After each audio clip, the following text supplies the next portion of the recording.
ಅಭಿಮಾನ್ ಸ್ಟುಡಿಯೋದಲ್ಲಿರುವ ವಿಷ್ಣುವರ್ಧನ್ ಪುಣ್ಯಭೂಮಿ ನೆಲಸಮಗೊಂಡಿರುವ ಸುದ್ದಿ ಎಲ್ಲರನ್ನೂ ಆಘಾತಕ್ಕೀಡು ಮಾಡಿದೆ. ಈಗ ಇದರ ಕುರಿತು ಸಾಕಷ್ಟು ಚರ್ಚೆಗಳಾಗುತ್ತಿವೆ. ಆರೋಪ ಪ್ರತ್ಯಾರೋಪಗಳು ಶುರುವಾಗಿವೆ. ಸ್ಟಾರ್ ನಟರೆಲ್ಲ ಎಚ್ಚೆತ್ತುಕೊಂಡಿದ್ದಾರೆ. ಪುಣ್ಯಭೂಮಿ ಮರುಸ್ಥಾಪಿಸುವ ಬಗ್ಗೆ ಏನೆಲ್ಲ ಕ್ರಮ ಕೈಗೊಳ್ಳಬೇಕೋ ಆ ನಿಟ್ಟಿನಲ್ಲಿ ತಾವು ಕೈಜೋಡಿಸುವುದಾಗಿ ತಿಳಿಸಿದ್ದಾರೆ.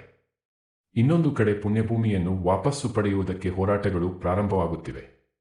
ಪುಣ್ಯಭೂಮಿಯ ಜಾಗ ವಾಪಸ್ಸು ಸಿಗುತ್ತದೋ ಇಲ್ಲವೋ ಗೊತ್ತಿಲ್ಲ, ಆದರೆ ಸಾಕಷ್ಟು ಚರ್ಚೆಗಳಂತೂ ಆಗುತ್ತಿವೆ. ಅಭಿಮಾನ್ ಸ್ಟುಡಿಯೋದಲ್ಲಿ ವಿಷ್ಣುವರ್ಧನ್ ಅವರ ಸ್ಮಾರಕ ಮಾಡುವುದಕ್ಕೆ ಸಾಧ್ಯವಾಗದಿದ್ದರೂ ಮೈಸೂರಿನಲ್ಲಿ ಆಗಿದೆ.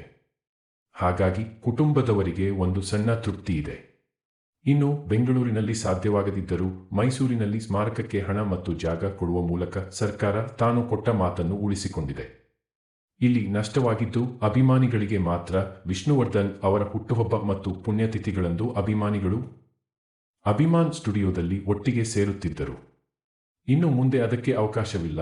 ವಿಷ್ಣುವರ್ಧನ್ ಪುಣ್ಯಭೂಮಿಯನ್ನು ನೆಲೆಸಮಗೊಳಿಸಿದ್ದರಿಂದ ವಿಷ್ಣುವರ್ಧನ್ ಅವರ ಅಭಿಮಾನಿಗಳಿಗೆ ಸಾಕಷ್ಟು ನೋವು, ಬೇಸರವಾಗಿರುವುದರಲ್ಲಿ ಎರಡು ಮಾತಿಲ್ಲ. ವಿಷ್ಣುವರ್ಧನ್ ಅಭಿಮಾನಿಗಳಿಗೆ ಇದರಿಂದ ಎಷ್ಟು ನಷ್ಟವಾಗಿದೆಯೋ ಕನ್ನಡ ಚಿತ್ರರಂಗಕ್ಕೆ ಇನ್ನೂ ದೊಡ್ಡ ನಷ್ಟವಾಗಿದೆ. ಅದರ ಬಗ್ಗೆ ಯಾರೂ ಮಾತಾಡುತ್ತಿಲ್ಲ. ಇಲ್ಲಿ ಬರೀ ವಿಷ್ಣುವರ್ಧನ್ ಅವರ ಪುಣ್ಯಭೂಮಿಯಷ್ಟೇ ಹೋಗಿಲ್ಲ, ಕನ್ನಡ ಚಿತ್ರರಂಗದ ಜಾಗವೂ ಹೋಗಿದೆ. ಅಭಿಮಾನ್ ಸ್ಟುಡಿಯೋ ವಿಷಯದಲ್ಲಿ ಬಹಳಷ್ಟು ಜನ ಅದು ಟಿ.ಎನ್. ಬಾಲಕೃಷ್ಣ ಅವರ ಜಾಗ ಎಂದೇ ನಂಬಿದ್ದಾರೆ. ಇಲ್ಲ, ಅಭಿಮಾನ್ ಸ್ಟುಡಿಯೋ ಬಾಲಕೃಷ್ಣ ಅವರ ಸ್ವಂತ ಜಾಗವಲ್ಲ. ಅವರು ಸ್ವಂತ ಪರಿಶ್ರಮದಿಂದ ಗಳಿಸಿದ ಅಥವಾ ಅವರಿಗೆ ಪಿತ್ರಾರ್ಜಿತವಾಗಿ ಬಂದ ಜಾಗವಲ್ಲ. ಸ್ಟುಡಿಯೋ ಕಟ್ಟುವುದಕ್ಕೆ ಸರ್ಕಾರ ನೀಡಿದ ಜಾಗ. ಬಾಲಕೃಷ್ಣ ಅವರು ಅದನ್ನು ಸರ್ಕಾರದಿಂದ ಲೀಸ್ಗೆ ಪಡೆದು ಅಲ್ಲಿ ಅಭಿಮಾನ್ ಸ್ಟುಡಿಯೋ ಕಟ್ಟಿದ್ದರು. ಅದಕ್ಕೊಂದು ಇತಿಹಾಸವೇ ಇದೆ. 60ರ ದಶಕದಲ್ಲಿ ಕನ್ನಡ ಚಿತ್ರರಂಗವು ಮದ್ರಾಸಿನಲ್ಲಿ ಬೀಡುಬಿಟ್ಟಿದ್ದಾಗ ಚಿತ್ರರಂಗವನ್ನು ಕರ್ನಾಟಕಕ್ಕೆ ತರಬೇಕು, ಇಲ್ಲಿ ಚಿತ್ರೀಕರಣ ಚಟುವಟಿಕೆಗಳು ಶುರುವಾಗಬೇಕು ಎಂದು ಹಿರಿಯರೆಲ್ಲ ಮನಗಂಡು ಸ್ಟುಡಿಯೋಗಳನ್ನು ನಿರ್ಮಿಸಬೇಕೆಂದು ಆಗಿನ ಸರ್ಕಾರದ ಮೊರೆ ಹೋದರು. ಈ ಹಿನ್ನೆಲೆಯಲ್ಲಿ ಒಂದಿಷ್ಟು ಕೆಲಸಗಳಾದವು. ಮೈಸೂರಿನಲ್ಲಿ ಪ್ರೀಮಿಯರ್ ಸ್ಟುಡಿಯೋ ಬಿಟ್ಟರೆ ಕರ್ನಾಟಕದಲ್ಲಿ ಬೇರೆ ಸ್ಟುಡಿಯೋಗಳಿರಲಿಲ್ಲ. ಈ ಹಿನ್ನೆಲೆಯಲ್ಲಿ ಸರ್ಕಾರವು ಬೆಂಗಳೂರಿನಲ್ಲಿ ಸ್ಟುಡಿಯೋಗಳ ಸ್ಥಾಪನೆಗೆ ಮುಂದಾಯಿತು. 60ರ ದಶಕದ ಕೊನೆಯ ಹೊತ್ತಿಗೆ ಬೆಂಗಳೂರಿನಲ್ಲಿ ಕಂಠೀರವ ಮತ್ತು ಅಭಿಮಾನ್ ಸ್ಟುಡಿಯೋಗಳು ಪ್ರಾರಂಭವಾದವು. ಈ ಪೈಕಿ ಸ್ಟುಡಿಯೋ ಕಟ್ಟುವುದಕ್ಕಾಗಿ ಸರ್ಕಾರವು ಹಿರಿಯ ನಟ ಟಿ.ಎನ್. ಬಾಲಕೃಷ್ಣ ಅವರಿಗೆ ಕೆಂಗೇರಿ ಹೋಬಳಿ ಮೈಲಸಂದ್ರ ಗ್ರಾಮದ ಸರ್ವೆ ನಂ. 68ರಲ್ಲಿ ಹಳೆಯ ನಂಬರ್ 23 ದೀರ್ಘಾವಧಿ ಗುತ್ತಿಗೆಯ ಮೇಲೆ 20 ಎಕರೆ ಜಾಗ ನೀಡಿತು. ಸರ್ಕಾರದಿಂದ ಜಾಗ ಪಡೆದ ಬಾಲಣ್ಣ ಒಂದು ಸ್ಟುಡಿಯೋ ಕಟ್ಟಿದರು. ಅಲ್ಲಿ ಹಲವು ಚಿತ್ರಗಳ ಚಿತ್ರೀಕರಣ ಸಹ ನಡೆದವು. ಆದರೆ ಅಲ್ಲಿ ಚಿತ್ರೀಕರಣವಾದ ಚಿತ್ರಗಳ ಸಂಖ್ಯೆ ಕಡಿಮೆಯೇ. ಈಗೇನೋ ಕೆಂಗೇರಿಗೆ ಹೋಗುವುದು ದೊಡ್ಡ ವಿಷಯವಲ್ಲ. ಆಗಿನ ಕಾಲಕ್ಕೆ ಬೆಂಗಳೂರು ಅಷ್ಟು ಬೆಳೆಯದಿದ್ದ ಸಂದರ್ಭದಲ್ಲಿ ಅದು ಊರ ಹೊರಗಾಗಿತ್ತು. ದೂರ ಎಂಬ ಕಾರಣಕ್ಕೋ ಅಥವಾ ಬೇರೆ ಯಾವ ಕಾರಣಕ್ಕೋ ಅಲ್ಲಿ ಅಷ್ಟಾಗಿ ಚಿತ್ರೀಕರಣವಾಗುತ್ತಿರಲಿಲ್ಲ. ಚಿತ್ರೀಕರಣ ಕಡಿಮೆಯಾದ್ದರಿಂದ ಸ್ಟುಡಿಯೋ ನಿರ್ವಹಣೆ ಸುಲಭವಾಗಿರಲಿಲ್ಲ. ಅಷ್ಟರಲ್ಲಿ ಬಾಲಕೃಷ್ಣ ನಿಧನರಾಗಿದ್ದರು. ಹೀಗಿರುವಾಗಲೇ ಬಾಲಕೃಷ್ಣ ಅವರ ಮಕ್ಕಳಾದ ಗಣೇಶ್ ಮತ್ತು ಶ್ರೀನಿವಾಸ್ 20 ಎಕರೆಯನ್ನು 10-10 ಎಕರೆಯಾಗಿ ವಿಭಾಗಿಸಿ ತಮ್ಮ ಹೆಸರಿಗೆ ಮಾಡಿಕೊಂಡಿದ್ದರು. ಸ್ಟುಡಿಯೋ ಮೇಲ್ದರ್ಜೆಗೇರಿಸಲು ಬೇಕಾದ ಹಣಕ್ಕಾಗಿ 10 ಎಕರೆ ಜಮೀನು ಮಾರುವುದಕ್ಕೆ ಅನುಮತಿ ಕೊಡಬೇಕು ಎಂದು 2003ರಲ್ಲಿ ಜಿಲ್ಲಾಧಿಕಾರಿಗಳಿಗೆ ಪತ್ರ ಬರೆದರು. ಅದಕ್ಕೆ ಪ್ರತಿಯಾಗಿ 4 ಷರತ್ತುಗಳ ಮೇಲೆ ವಿಶೇಷ ಜಿಲ್ಲಾಧಿಕಾರಿಗಳು ಜಮೀನು ಮಾರುವುದಕ್ಕೆ ಅನುಮತಿ ನೀಡಿದರು.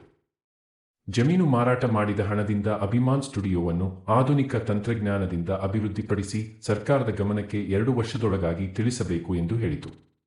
ಅದರ ಜೊತೆಗೆ ಬಾಕಿ ಉಳಿದಿರುವ 10 ಎಕರೆ ಜಮೀನನ್ನು ಯಾವುದೇ ಕಾಲದಲ್ಲಿ ಮಾರಲು, ಅಡಮಾನ ಇಡಲು, ವರ್ಗಾಯಿಸಲು ಅಥವಾ ಬೇರೆ ಯಾವುದೇ ರೀತಿಯಲ್ಲಿ ಪರಭಾರೆ ಮಾಡಲು ಉದ್ದೇಶಿಸಿದರೆ ಜಮೀನನ್ನು ಯಾವುದೇ ತಿಳುವಳಿಕೆ ನೀಡದೆ ಸರ್ಕಾರ ವಶಕ್ಕೆ ಪಡೆದುಕೊಳ್ಳಲಾಗುವುದು ಎಂದು ತಿಳಿಸಿತು. ತಮ್ಮ ಪಿತ್ರಾರ್ಜಿತ ಆಸ್ತಿಯನ್ನು ಮಕ್ಕಳು ಮಾರುವುದು ಸರಿ, ಆದರೆ ಸರ್ಕಾರ ಲೀಸ್ಗೆ ಕೊಟ್ಟ ಜಾಗವನ್ನು ಮಾರುವುದು ಅಥವಾ ಅದರಲ್ಲಿ ಪಾಲು ಕೇಳುವುದು ಇಷ್ಟು ಸರಿ ಅಭಿಮಾನ್ ಸ್ಟುಡಿಯೋದ ವಿಷಯದಲ್ಲ.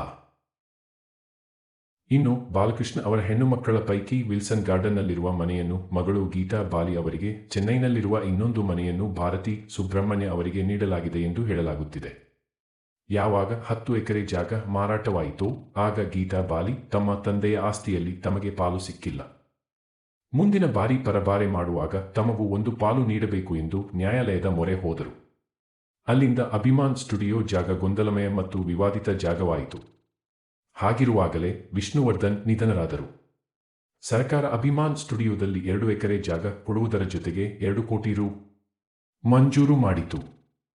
ಅಷ್ಟರಲ್ಲಾಗಲೇ ಆ ಜಾಗದಲ್ಲಿ ದಾವೆ ಇರುವುದು ಬಹಳಷ್ಟು ಜನರಿಗೆ ಗೊತ್ತಿರಲಿಲ್ಲ. ವಿಷ್ಣುವರ್ಧನ್ ಅಂತ್ಯಕ್ರಿಯೆಯಾಗಿ ಅಲ್ಲೊಂದು ಸ್ಮಾರಕ ಕಟ್ಟಬೇಕೆಂದು ವಿಷಯ ಬಹಿರಂಗವಾದಾಗ ಒಂದೊಂದೇ ವಿಷಯ ಬೆಳಕಿಗೆ ಬಂತು. ಅಲ್ಲಿ ಗೊಂದಲಗಳು ಮತ್ತು ವಿವಾದಗಳು ಹೆಚ್ಚಾದ ಮೇಲೆ ಆ ಜಾಗದ ಸಹವಾಸವೇ ಬೇಡ ಎಂದು ವಿಷ್ಣುವರ್ಧನ್ ಕುಟುಂಬದವರು ಆ ಜಾಗವನ್ನು ಬಿಟ್ಟು ಮೈಸೂರಿನಲ್ಲಿ ಜಾಗ ಕೇಳಿದರು. ಅಲ್ಲಿ ಜಾಗವೂ ಸಿಕ್ಕಿತು. ಅಭಿಮಾನ್ ಸ್ಟುಡಿಯೋದ ಪುಣ್ಯಭೂಮಿಯನ್ನು ಉಳಿಸಿಕೊಳ್ಳುವುದಕ್ಕೆ ಅಭಿಮಾನಿಗಳು ಪ್ರಯತ್ನಿಸಿದರು. ಅದು ಸಾಧ್ಯವಾಗಿಲ್ಲ. ಆ ವಿಷಯವನ್ನು ಸರ್ಕಾರ ಅಥವಾ ವಿಷ್ಣು ಕುಟುಂಬದವರು ಕೇಳಬಹುದೇ ಹೊರತು ಅಭಿಮಾನಿಗಳಿಗೆ ಹಕ್ಕಿಲ್ಲ ಎಂದು ನ್ಯಾಯಾಲಯ ಹೇಳಿತು. ಅದಾಗಿ ಕೆಲವು ತಿಂಗಳ ನಂತರ ಪುಣ್ಯಭೂಮಿಯನ್ನು ತೆರವುಗೊಳಿಸಲಾಗಿದೆ. ಸರ್ಕಾರ ಬಾಲಕೃಷ್ಣ ಅವರ ಮೇಲಿನ ಅಭಿಮಾನದಿಂದ ಜಾಗ ಕೊಟ್ಟರೆ, ಬಾಲಕೃಷ್ಣ ಕನ್ನಡ ಚಿತ್ರರಂಗ ಮತ್ತು ಕನ್ನಡಿಗರ ಮೇಲಿನ ಅಭಿಮಾನದಿಂದ ಸ್ಟುಡಿಯೋ ಕಟ್ಟಿದರೆ ಅದೇ ಅಭಿಮಾನದ ಹೆಸರಿನಲ್ಲಿ ಮಹಾಮೋಸವಾಗಿದೆ. ಇದೆಲ್ಲ ಆಗಿರುವುದು ತಮ್ಮ ಶ್ರೀನಿವಾಸ್ ಮಗನಿಂದ ಎಂದು ಬಾಲಣ್ಣ ಪುತ್ರಿ ಗೀತಾ ಬಾಲಿ ಹೇಳಿಕೊಂಡಿದ್ದಾರೆ. ಇದರಲ್ಲಿ ತಮ್ಮ ಕೈವಾಡವಿಲ್ಲ ಎಂದು ಹೇಳಿರುವ ಜೊತೆಗೆ ಆ ಜಾಗದಲ್ಲಿ ಮಾಲ್ ಕಟ್ಟಲು ವಿಷ್ಣುವರ್ಧನ್ ಸಮಾಧಿ ನೆಲಸಮ ಮಾಡಲಾಗಿದೆ ಎಂದಿದ್ದಾರೆ. ಈಗ ನನ್ನ ಇಬ್ಬರು ತಮ್ಮಂದಿರೂ ಇಲ್ಲ. ನನ್ನ ಕೊನೆಯ ತಮ್ಮ ಶ್ರೀನಿವಾಸ್ ಮಗ ಕಾರ್ತಿಕ್ನಿಂದಲೇ ಇದೆಲ್ಲ ಆಗುತ್ತಿದೆ. ಆ ಜಾಗದ ಮೇಲೆ ನಾನು, ನಮ್ಮಕ್ಕ, ಗಣೇಶ್ ಮತ್ತು ಶ್ರೀನಿವಾಸ್ ಅವರ ಮಕ್ಕಳಿಗೂ ಹಕ್ಕಿದೆ. ಆದರೆ ಶ್ರೀನಿವಾಸ್ ಅವರ ಮಗ ಕಾರ್ತಿಕ್ ಒಬ್ಬನೇ ಫೋರ್ಜರಿ ಮಾಡಿದ್ದಾನೆ. ಈ ವಿಷಯವನ್ನು ನ್ಯಾಯಾಲಯದ ಗಮನಕ್ಕೆ ತಂದಿದ್ದೇನೆ. ಕಾರ್ತಿಕ್ಗೆ ರಾಜಕಾರಣಿಗಳ ಪರಿಚಯವಿದೆ. ಅವರ ಜೊತೆಗೆ ಸೇರಿಕೊಂಡು ಭೂಮಿ ಹೊಡೆಯುವ ಪ್ಲಾನ್ ಮಾಡಿದ್ದಾನೆ. ಇದರಿಂದ ಕೋಟ್ಯಂತರ ಲಾಭವಿದೆ. ಅಲ್ಲಿ ಮಾಲ್ ಕಟ್ಟುವ ಪ್ರಯತ್ನ ನಡೆಯುತ್ತಿದೆ. ನಾನು ಕಾನೂನು ಮೂಲಕ ಹೋರಾಟ ಮಾಡುತ್ತಿದ್ದೇನೆ ಎಂದು ಹೇಳಿದ್ದಾರೆ.